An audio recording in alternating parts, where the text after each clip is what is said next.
ನಮಸ್ಕಾರ ವೀಕ್ಷಕರೇ, ಎಲ್ಲರಿಗೂ ಸನೀಸ್ ಕಿಚನ್ಗೆ ಸ್ವಾಗತ. ನಾನು ನಿಮ್ಮ ಸಂಧ್ಯಾ ರಘು.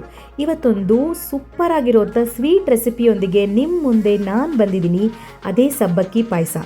ಸಬ್ಬಕ್ಕಿ ಆರೋಗ್ಯಕ್ಕೆ ತುಂಬ ತಂಪು, ಹಾಗಾಗಿ ಇದು ಆರೋಗ್ಯಕ್ಕೆ ತುಂಬ ಒಳ್ಳೆಯದು. ಹಾಗಾಗಿ ಇದನ್ನು ಹೇಗೆ ಪಾಯಸ ಮಾಡ್ಕೊಳ್ಳೋದು ಮತ್ತು ಇದಕ್ಕೆ ಏನೇನು ಇಂಗ್ರೀಡಿಯೆಂಟ್ಸ್ ಬೇಕಾಗುತ್ತೆ ಮತ್ತು ಎಷ್ಟು ಪ್ರಪೋರ್ಷನಲ್ ಹಾಕಬೇಕಾಗುತ್ತೆ ಅಂತ ನೋಡೋಣ. ನಾನು ಸುಮಾರು 1 ಬಟ್ಲಷ್ಟು ಸಬ್ಬಕ್ಕಿನ ತೊಗೊಂಡಿದ್ದೀನಿ. ನಾನು ನಾರ್ಮಲ್ ಸಬ್ಬಕ್ಕಿನೇ ತೊಗೊಂಡಿದ್ದೀನಿ. ಕೆಲವರು ಲೈಲಾನ್ ಸಬ್ಬಕ್ಕಿ ಅಂತ ಬರುತ್ತೆ, ಅದರಲ್ಲಿ ಕೂಡ ಸಬ್ಬಕ್ಕಿ ಪಾಯಸನ ಮಾಡ್ಕೋತಾರೆ. ನಾನು ನಾರ್ಮಲ್ ಸಬ್ಬಕ್ಕಿನ ತೊಗೊಂಡು ಚೆನ್ನಾಗಿ ಇದನ್ನು ತೊಳ್ಕೊಬೇಕು. ಇದ್ರಲ್ಲಿ ಕಸ ಇರುತ್ತೆ, ಹಾಗಾಗಿ 1-2 ಸರಿ ಚೆನ್ನಾಗಿ ತೊಳ್ಕೊಂಡು ನಾವು ಇದನ್ನು 1 ಗಂಟೆಗಳ ಕಾಲ ಇದು ಮುಳುಗುವಷ್ಟು ನೀರನ್ನ ಹಾಕ್ಕೊಂಡು ನೆನೆಸಿಟ್ಕೋಬೇಕಾಗತ್ತೆ.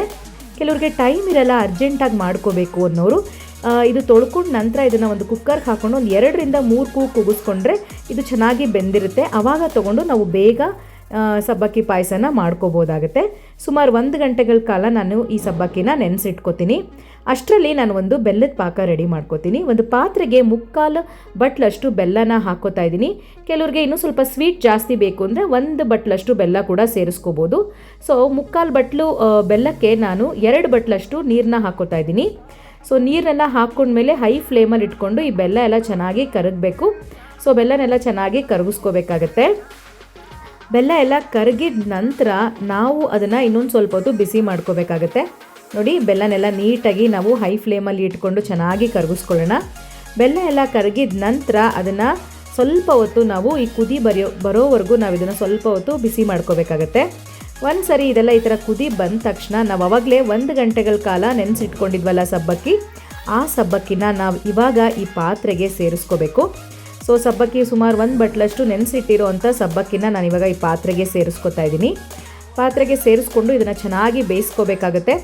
ಸುಮಾರು 8-10 ನಿಮಿಷ ನಾವು ಈ ಸಬ್ಬಕ್ಕಿನ ಚೆನ್ನಾಗಿ ಬೇಯಿಸ್ಕೋಬೇಕು. ಅದು ಚೆನ್ನಾಗಿ ಬೆಂದೋಗಬೇಕು, ಆವಾಗಲೇ ಅದು ಚೆನ್ನಾಗಿ ಟೇಸ್ಟ್ ಬರೋದು.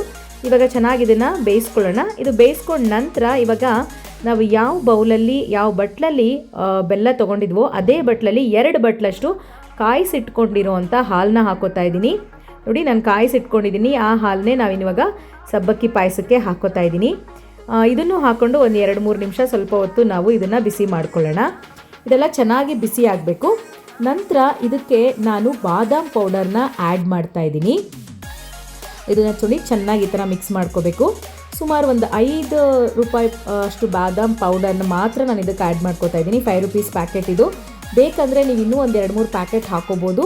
ಆವಾಗ ನೀವು ಬೆಲ್ಲದ ಪ್ರಮಾಣನ ಕಡಿಮೆ ಮಾಡ್ಕೋಬೇಕಾಗತ್ತೆ. ಯಾಕಂದರೆ ಈ ಪೌಡರಲ್ಲೇ ಸ್ವಲ್ಪ ಸ್ವೀಟ್ ಅಂಶ ಇರೋದ್ರಿಂದ ನಾವು ಜಾಸ್ತಿ ಯೂಸ್ ಮಾಡಿದಾಗ ಬೆಲ್ಲನ ಸ್ವಲ್ಪ ಕಡಿಮೆ ಮಾಡ್ಕೋಬೇಕು. ನಾನಿಲ್ಲಿ ಜಸ್ಟ್ 5 ರೂಪೀಸ್ ಪ್ಯಾಕೆಟ್ MTR ಬಾದಾಮ್ ಪೌಡರ್ನ ಯೂಸ್ ಮಾಡ್ತಾಯಿದ್ದೀನಿ.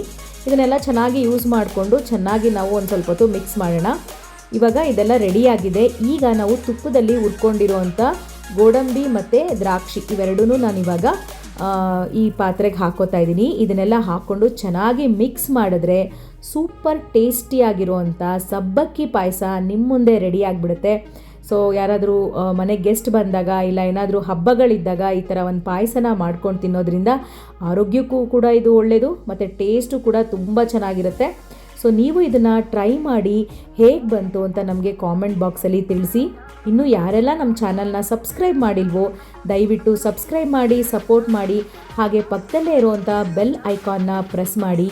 ಹೀಗೆ ಈಸಿಯಾಗಿರುವಂಥ ಹೊಸ ರೆಸಿಪಿಗಳೊಂದಿಗೆ ನಿಮ್ಮ ಮುಂದೆ ನಾವು ಬರ್ತೀವಿ. ಅಲ್ಲಿವರೆಗೂ ಈ ಥರ ಒಳ್ಳೊಳ್ಳೆ ಅಡುಗೆನ ಮಾಡ್ಕೊಳ್ಳಿ, ತಿನ್ಕೊಳ್ಳಿ, ಖುಷಿಯಾಗಿರಿ. ಎಲ್ಲರಿಗೂ ಸಂಧ್ಯಾ ರಘು ಮಾಡುವ ನಮಸ್ಕಾರಗಳು.